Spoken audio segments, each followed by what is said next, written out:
যথাযোগ্য মর্যাদার সাথে বীর চিলারায়ের জন্মজয়ন্তী উদযাপন করা হলো মাথাভাঙ্গা ১ নম্বর ব্লকের পচাগড় গ্রাম পঞ্চায়েতের অন্তর্গত পঞ্চানন মোড় এলাকায়। এদিন বীর চিলারায়ের ৫১৫তম জন্মজয়ন্তী উদযাপন করা হয় ইতিহাসের সন্ধানে আমরা এই সংগঠনের পক্ষ থেকে। আর এই দিনই প্রথমেই চিলারায়ের প্রতিকৃতিতে মাল্যদান এবং পুষ্পার্ঘ্য অর্পণ করেন উপস্থিত ব্যক্তিবর্গরা।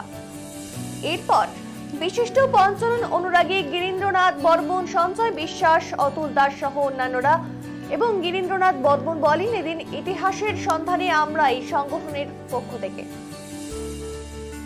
বীর চিলারায়ের জন্ম জয়ন্তী পালন করলাম বলে এমনটাই কিন্তু জানিয়েছেন।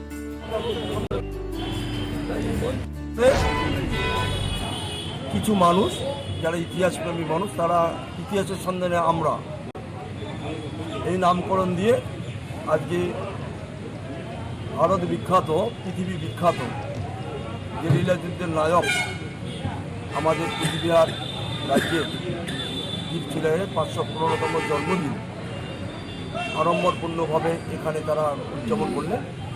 আমাকে আমন্ত্রিত করেছিলেন, তাই আমি আসলাম এবং আমরা এখানে এসে একটা নতুন সন্ধান পেলাম। আমাদের আঞ্চলিক ইতিহাস অনেক বিকৃত ইতিহাস আছে। একমাত্র কুচবিহারের কৃতি সন্তান খান আমন্তুল্লাহ চৌধুরী তার বইটা লিখেছেন। তিনি যেমন লিখেছেন, রাজ পরিবার থেকে বিন্দেশ্বরী দেবী লিখেছেন ইতিহাস। আর বেশিরভাগ লেখক, ইংরেজ লেখকরা বিভিন্ন তথ্য দিয়েছেন। আর রাজ কিছু আমলা, যাদবেশ্বর তর্করত্ন থেকে ভবানী প্রসাদ বন্দ্যোপাধ্যায় থেকে এইরকম কিছু রাজ আমরা ইতিহাস লিখেছেন। ইংরেজরা ইতিহাস লেখেন, সেই ইতিহাসের কিছু ভালো দিক আছে, কিছু অসঙ্গতির দিক আছে। যেমন বাইরে যারা লেখক ইতিহাস লিখেছেন, তারা যারা শুনেছেন একটা, লিখেছেন আর একটা, কিছু শব্দ বুঝেননি, এইরকম কোনো বিভ্রান্ত হয়েছে। যেমন ছোট্ট একটা উদাহরণ আমি দিই।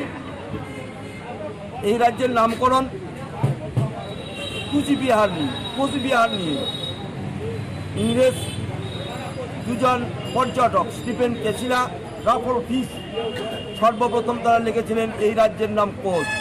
তার আগে কোচ শব্দটা প্রাচীন গ্রন্থে লিখিত কোনো ছিল না। পরবর্তীকালে ১৭৭৩ সালে ইস্ট ইন্ডিয়া কোম্পানির সঙ্গে কুচবিহার রাজ্য যখন অধীনতামূলক মিত্রতা নীতি গ্রহণ করে, সেই সময় তারা সর্বপ্রথম সরকারিভাবে কোচ শব্দটা লিখেছেন, প্রয়োগ করেছেন। তাই পরবর্তীকালে এই রাজ্যের নাম কুচবিহার হয়েছে।